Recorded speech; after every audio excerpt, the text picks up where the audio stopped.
حیات الصحابہ۔ ٹاپک: اعمال اسلام پر بیعت ہونا۔ حضرت بشیر بن خصاصیہ رضی اللہ عنہ کہتے ہیں کہ حضور صلی اللہ علیہ وسلم سے بیعت ہونے کے لیے آپ کی خدمت میں حاضر ہوا۔ میں نے پوچھا، یا رسول اللہ صلی اللہ علیہ وسلم، آپ مجھے کن چیزوں پر بیعت کرتے ہیں؟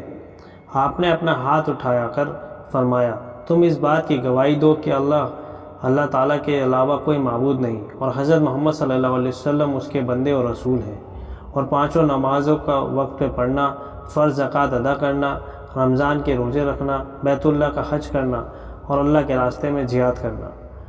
میں نے کہا، یا رسول اللہ، باقی تو تمام کام کروں گا، لیکن 2 کام نہیں کر سکتا ہوں۔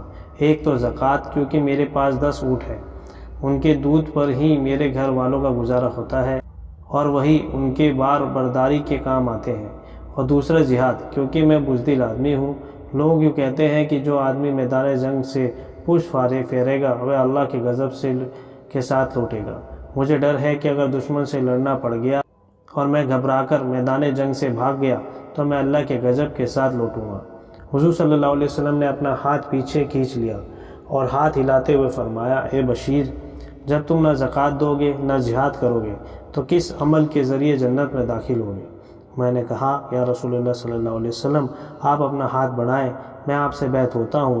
سو آپ نے اپنا ہاتھ بڑھایا، میں ان تمام اعمال پر حضور سے بیعت ہو گیا۔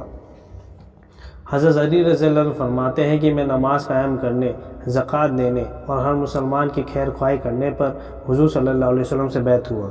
امام احمد نے ہی اسی روایت کو اس طرح بھی نقل کیا ہے کہ میں نے عرض کیا، یا رسول اللہ، آپ بیعت ہونے کے لیے مجھے بتائیں کہ بیعت ہونے کے بعد کون سے اعمال کرنے پڑیں گے، کیونکہ جن اعمال کی پابندی کرنی ہوگی ان کو آپ اچھی طرح جانتے ہیں۔ آپ نے فرمایا، میں تمہیں اس بات پر بیعت کرتا ہوں کہ تم اللہ تعالیٰ کی عبادت کرو گے اور اس کے ساتھ کسی کو شریک نہ ٹھہراؤ گے، نماز قائم کرو گے، زکوٰۃ دو گے، مسلمانوں کے ساتھ خیر خواہی کا معاملہ کرو گے، شرک سے بالکل بچ کر رہو گے۔ ابن زریر نے بھی ایسی ہی روایت نقل کی ہے، لیکن اس میں یہ ہے کہ تمام مسلمانوں سے خیر خواہی کا معاملہ کرو گے، شرک کو چھوڑ دو گے۔ طبرانی کی روایت میں ہے کہ حضرت زریرہ حضور صلی اللہ علیہ وسلم کی خدمت میں حاضر ہوئے تو حضور صلی اللہ علیہ وسلم نے فرمایا، اے زریر، اپنا ہاتھ بیعت ہونے کے لیے بڑھاؤ۔ حضرت زریر نے کہا، کن اعمال پر؟ حضور صلی اللہ علیہ وسلم نے فرمایا، اس پر کہ تم اپنے آپ کو اللہ کے سامنے جھکا دو گے اور ہر مسلمان کے ساتھ خیر خواہی کرو گے۔ یہ سن کر حضرت زریر بیعت کے لیے راضی ہو گئے۔ حضرت زریر انتہائی سمجھدار آدمی تھے، اس لیے انہوں نے کہا، یا رسول اللہ، میں ان اعمال کی اتنی پابندی کروں گا جتنی میرے بس میں ہے۔ اس لیے اس کے بعد تمام لوگوں کو یہ رعایت مل گئی۔ حضرت عوف بن مالک اشجعی رضی اللہ عنہ فرماتے ہیں کہ ہم 7 یا 8 یا 9 آدمی حضور صلی اللہ علیہ وسلم کی خدمت میں حاضر تھے۔ آپ صلی اللہ علیہ وسلم نے فرمایا، کیا تم اللہ کے رسول سے بیعت نہیں ہوتے؟ اور اس جملے کو 3 مرتبہ دہرایا تو ہم حضور صلی اللہ علیہ وسلم سے بیعت ہونے کے لیے آگے بڑھے۔ عرض کیا، یا رسول اللہ، ہم تو آپ سے بیعت ہو چکے ہیں، اب آپ سے کس چیز پر بیعت ہو؟ آپ نے فرمایا، اس بات پر بیعت ہو جاؤ کہ تم اللہ کی عبادت کرو گے، اس کے ساتھ کسی کو شریک نہ کرو گے، 5 نمازیں پڑھو گے۔ ایک جملہ آہستہ سے فرمایا کہ لوگوں سے کوئی چیز نہ مانگو گے۔ حضرت عوف کہتے ہیں کہ میں نے ان لوگوں کو دیکھا کہ ان میں سے کسی کا کوڑا گر جاتا تو وہ کسی سے نہ کہتا کہ کوڑا اسے پکڑا دو۔ حضرت ابو امامہ رضی اللہ عنہ کہتے ہیں کہ حضور صلی اللہ علیہ وسلم نے فرمایا، کون بیعت ہونے کے لیے تیار ہے؟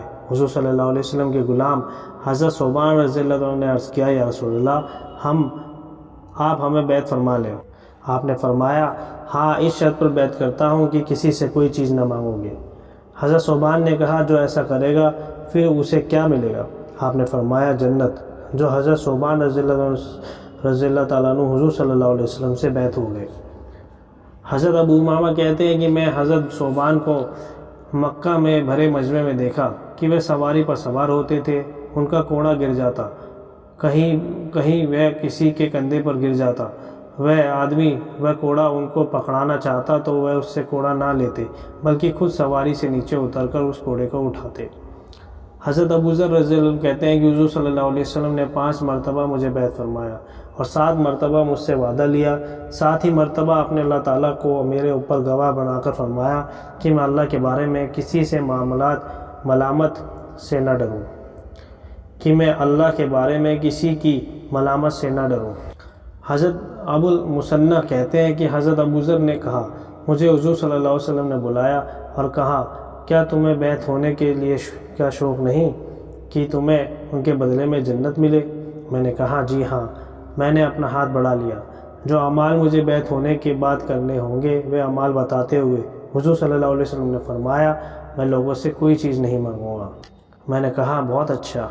اور پھر آپ نے فرمایا کہ اگر تمہارا گھوڑا سواری سے نیچے گر جائے تو وہ بھی کسی سے نہ مانگنا بلکہ خود سواری سے نیچے اتر کر اٹھانا۔ ایک روایت میں یہ ہے کہ حضور صلی اللہ علیہ وسلم نے 6 دن فرمایا، جو بات تمہیں بعد میں بتائی جائے گی اسے اچھی طرح سمجھ لینا۔ 7ویں دن آپ نے فرمایا، میں تم کو ہر معاملے میں اللہ سے ڈرنے کی تاکید کرتا ہوں، چاہے وہ لوگوں کے سامنے کا ہو یا ان سے پوشیدہ۔ جب تم سے کوئی گناہ ہو جائے تو فوراً نیکی کر لو، کسی سے کوئی چیز بالکل نہ مانگنا، یہاں تک کہ گرے ہوئے کوڑے کو بھی اٹھا کر دینے کو نہ کہنا، اور امانت بالکل نہ لینا۔ حضرت سہل بن سعد رضی اللہ عنہ کہتے ہیں کہ میں اور حضرت ابو ذر، حضرت عبادہ بن صامت، حضرت ابو سعید خدری، حضرت محمد بن مسلمہ رضی اللہ تعالیٰ عنہ، ایک اور 6 آدمی، ہم سب حضور صلی اللہ علیہ وسلم سے اس بات پر بیعت ہوئے کہ اللہ کے بارے میں کسی کی ملامت سے ہم بالکل متاثر نہ ہوں گے۔ اس 6 آدمی نے حضور صلی اللہ علیہ وسلم سے بیعت واپس کرنے کا مطالبہ کیا، آپ نے اسے بیعت واپس کر دی۔